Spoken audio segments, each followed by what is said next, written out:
Hey, what's happening, YouTube? What's going on, guys? You guys have tuned into Rules for Rebels. Today is Tuesday, March 17th, and I figure we kind of continue the trend of talking about this big current event that's going on right now. I'm not going to mention a name, and we'll talk about why in a second, although if you guys watch my videos, you guys probably already know about that. I did a survey last night asking people what's the scariest part about blank, about what's going on right now. Is it the disease itself and the health impacts? Are you worried about getting sick? Is it the economic impacts? Are you worried about losing your job? Are you worried about losing your house? Are you worried about us going into a recession? Or are you worried about the chaos and social disorder? People fighting over toilet paper, and if things turn really bad, is somebody going to be kicking in your door with a gun trying to take your canned food and your toilet paper? I was curious what people are fearful of. And I think a lot of times when we're fearful, it's because of uncertainty, right? Think about swimming in the ocean at night. You don't know what's under you, and that's what's scary, right? And I think the same thing is going on right now. There's just not a whole lot of information out there. We don't really know how this is spread. We don't really know how this is going to last. This is the first time in pretty much everybody alive. It's pretty much the first time in our lives that we've ever seen the government shutting down restaurants, that we've ever seen a professional sports league like the MLB or the NBA or the NHL shutting down their entire season. This is the first time we've ever been told that we have to stay in our house, or they're shutting down bars. Like, it's pretty shocking. It's pretty scary. So in today's video, I just kind of wanted to continue covering this issue. I figure we kind of touch on, business and kind of e-commerce, as well as just kind of life in general. I figure we talk about how this is going to affect e-commerce, how this is going to affect business, what's going on with the stock market. One thing that kind of popped in my head this morning, we see all these articles. I kind of joke about it, right? I do a lot of stories about it, that if there's not an article shitting on millennials during a slow news cycle, most of the articles revolve around most Americans couldn't sustain a $300 emergency. Most Americans don't have $500 in savings. And this is a scenario going on right now that's really going to test that. If you don't have an emergency fund, if you don't have some money put away, you're probably shitting bricks right now. And I actually have some people in my personal life who have been laid off, work in the service industry, are cooks, work in restaurants. My girlfriend's best friend works in a spa, and I know appointments have been down there for the past couple weeks. Prior to that, her boyfriend was laid off. He just recently got a new job. He's a chef or a cook at a restaurant in Chicago, and he was sick the other day. He got sent home from work, and they're not letting him come back until he has a test showing that he's not positive for the Modelo cough. Let's talk about that real quick. I'm going to start referring to this as the Modelo cough. I've talked about this in some of the recent videos, but YouTube is demonetizing any videos that use like the P word or the C word, and that's not the P word or the C word that they would normally demonetize. These are the ones having to do with the sickness going on right now. And initially I said, who cares? I don't really care about ad revenue on these videos. Oh, I'm not going to make $4. So I'm just going to go ahead and say what I want to say and not censor myself. But the bigger issue, it's not me making my $4 in monetization off this video. It's that if your video isn't monetized, YouTube isn't going to push it in search, and it's not going to show it as sidebar videos, and people aren't going to see the videos. And I think these are interesting, worthwhile topics to discuss, and I want you guys and other people to see these videos. So I'm going to kowtow to this new YouTube policy that makes it not allowed to talk about current events that are going on in real life, which is kind of silly to me. But I want people to see these videos. So we're going to refer to this as the Modelo cough. Somebody made a joke in one of my videos the other day. I made it through like a 13-minute video, and at the last second, I accidentally said the word. And somebody was like, it's like watching like your favorite sports team, and then they fuck up at the end. And that video actually did get monetized. So apparently YouTube didn't catch that one little slip up that I had. But yeah, I was curious with this poll. Like I said, I think part of the reason for all the fear and everything going on right now is we just don't know anything really. We don't know how long this is going to last. I think a lot of people are fearful. Not only are these next 2 weeks that the world is on shutdown going to be difficult, but even once we come out of that, I've seen a lot of articles saying this is going to kind of change how we shop, change how we behave. Are people going to be willing to go out to spas? Are people going to be willing to go out back to the gym? Or is everybody going to be kind of fearful moving forward about catching something? Is this really going to alter our behavior? It's kind of funny. There's if any of you guys are stuck in the house and getting bored, me and my girlfriend started watching this new show last night. My girlfriend loves end of the world movies, right? Like, even when this stuff isn't going on, she loves movies like Armageddon, and her favorite movie of all time is World War Z. And anytime we sit down with friends and we're like, what should we watch? World War Z. I can't watch World War Z one more fucking time. But we watched Outbreak, we watched Parasite, we watched all these kind of like end of world movies and things like that. And this one we started watching last night was called Containment. It's on Netflix for any of you guys. I think almost everybody has Netflix these days. It's on Netflix, and it's basically about this virus going around, which is a lot worse than the Modelo cough. But this virus is going around, so they cordon off one area of the city, they fence it in, then they bring like shipping containers and completely block in the city, and things kind of start to turn to anarchy, and bands of armed people are going around. Excuse me. Bands of armed people are going around like stealing food, and society has turned for the worst, and they're trying to contain everybody in the city into this one area. It's not a movie, it's actually an ongoing series, so I'm not sure how many episodes or how many seasons there are. But if you're into stuff like that, really kind of interesting show. We're just kind of bouncing all over the place as you guys kind of join me for my morning coffee here this morning. So another thing that I was thinking about today or recently is what is that, geese? I don't know if we have any Gary Vee fans here. I used to like Gary Vee. I don't dislike him, I don't hate him, but I just feel like he's kind of a broken record, which a lot of the most successful speakers and YouTubers and kind of personal development people are, right? They have the same message and they stay on message. Dan Pena is another one of those guys. I like Dan Pena. I used to love Dan Pena and watch all his stuff, and then after a while, you start to realize every interview he gives, every speech he gives, every video he makes, it's like the same talking points over and over. It's like his 18 affirmations. It's, quit being a pussy and get out there and work hard, and there's no such thing as work-life balance, there's work-life choices, but word for word, it's like the same message all the time. And I feel like kind of the same about Gary Vee. Occasionally he will have some good insights on like what the future of digital marketing or social media is, but I mean, other than that, he's kind of parroting the same message over and over again, so I kind of stopped watching him. But one of the things he always did say is, we're living in great times right now, right? Like, all these tech companies are throwing millions of dollars at any kid with a hoodie who says he can code or program. Influencers are getting insane money for doing nothing. Like, this is great right now. Take advantage of it while you can, but these good times will come to an end, and I think that's kind of what we're seeing right now.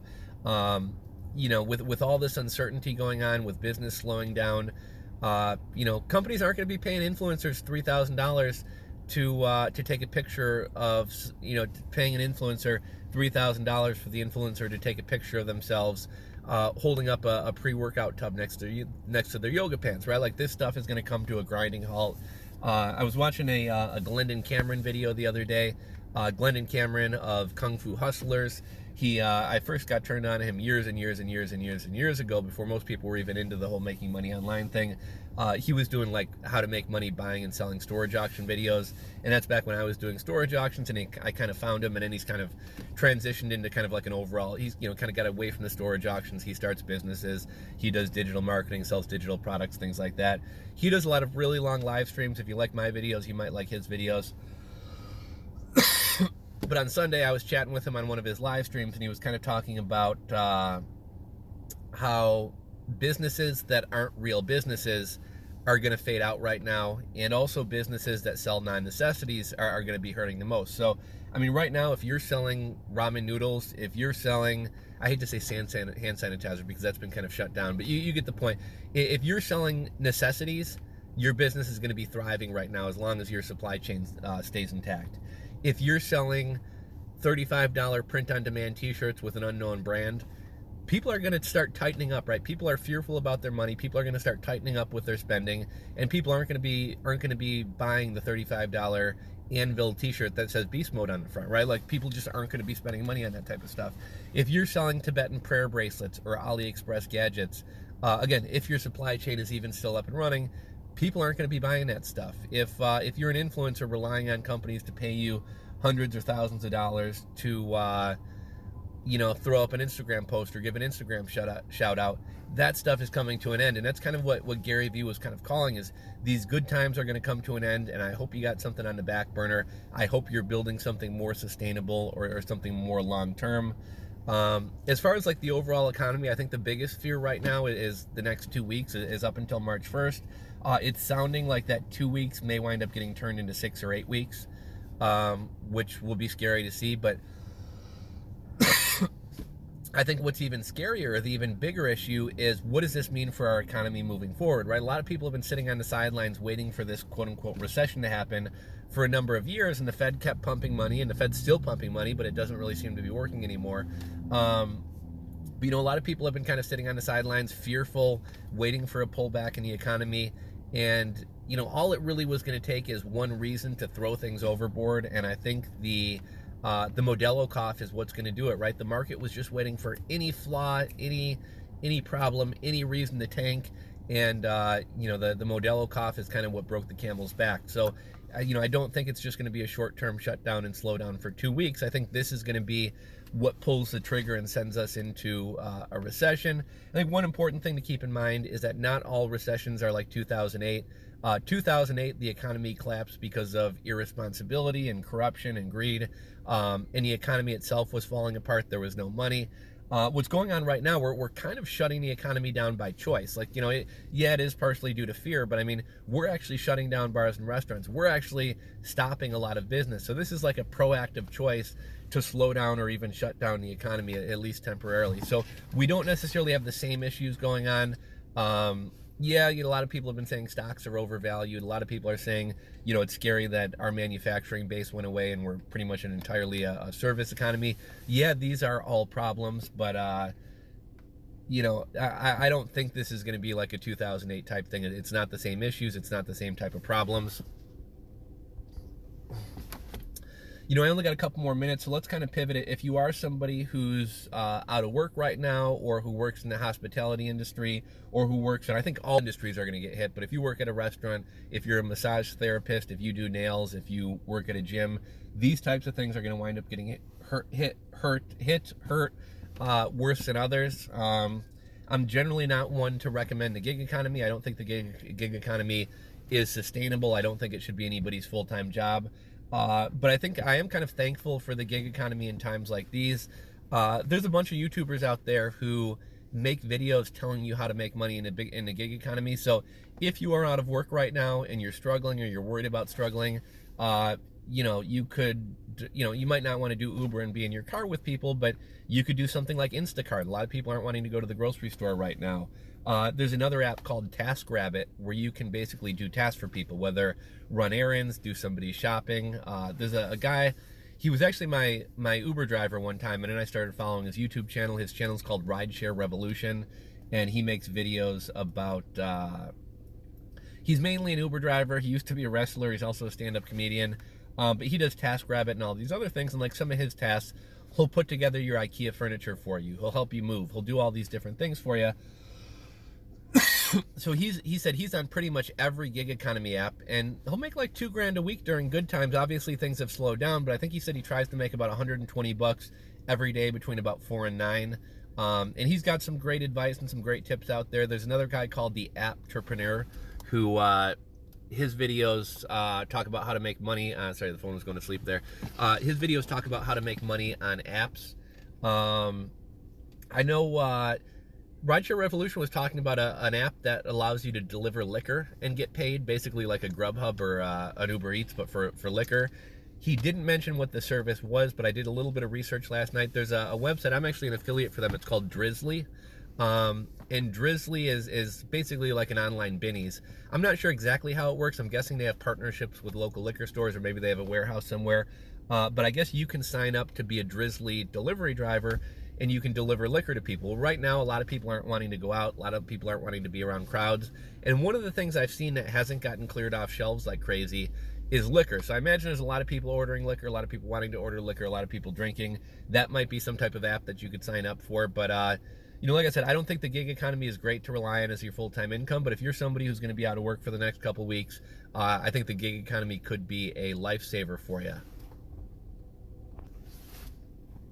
And then one last thought, I saw a video yesterday from a former Steamian that I liked, Yalla Poppy. We've talked about him before. I was meaning to try to get him on his channel. He's got a YouTube channel. It's kind of weird. He kind of does what I do and like rambles about topics. He's also a little bit kind of more into like health and fitness and stuff like that. But he's been kind of making a lot of content about the Modelo cough lately. And he said something yesterday that I kind of agree with. He said, is this as big of a deal as we're making out to be, or has this domino effect started where everybody's making everybody else more fearful? If you look at the whole food hoarding thing, a lot of people who wouldn't normally hoard food are running out like crazy trying to hoard food because they see other people doing it.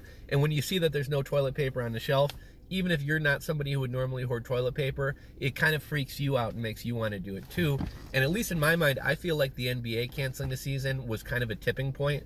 Prior to that, some people would say, well, that was the point at which we started taking this seriously, and we should have been taking it that seriously all along. But, this isn't something that 50% of people are going to get. This isn't something that's going to kill 50% of people who get it. It's things could be a lot worse. Let's leave it at that, right? But when the NBA shut down the season, like, that was one of the first, like, big things. Like, the Arnold got canceled. The Arnold is Arnold Schwarzenegger's sports and fitness convention in Ohio. That got canceled. Then we saw South by Southwest get canceled. But when the NBA canceled their season, like, oh my God, this must be serious. Like, the NBA needs money. We've never seen something like this happen. This is fucking crazy. And I feel like, we live in this cancel culture where if you don't, in this kind of like sheep mentality world, where if you don't kind of jump on the bandwagon, everybody kind of jumps on you on social media and pop culture. And, I could kind of see this being the case where once the NBA canceled their season, everybody else is like, well, fuck, if the NBA canceled, we better cancel or it's irresponsible of us. And it's just kind of this chain reaction where it keeps getting worse and worse and worse. And what Yala Papi had said was, until some big important organization comes along and says, hey guys, this isn't as big of a deal as we're making it out to be, like, let's keep rocking, let's keep things going, people aren't really going to feel at ease. So I think if the NBA had been like, this is a serious issue, but we're going to keep the season going, I think that would almost give people more confidence. Like, once the NBA shut down, everybody lost their shit and everything started being canceled. I did see on Drudge Report yesterday, Kid Rock is refusing to shut down one of his bars in Nashville. I think right now the mayor has said, please everybody shut down. And Kid Rock, who, is very much so libertarian and everything, was like, you better get an order from the state to shut us down because that's unconstitutional and we're going to keep on partying, we're going to keep on rocking, and his bar's still open. I'm not really sure what the crowds are like, but, I think if the NBA were to say, we're starting the season back up, we're going to take some precautions, there's going to be hand sanitizer, maybe people can only sit in every other seat so there's some social distance between people, but I think if some big organization were to say, let's get on with our lives, I think that would put people at ease and everybody would kind of get back on board. But this has been kind of a long, rambling video about a lot of subjects. Hopefully you guys enjoyed it. If so, give it a thumbs up, subscribe if you're not subscribed, and I would love to hear your thoughts on any of the 362 issues that we covered in this video. Thanks for watching, guys, and I'll catch you on the next one.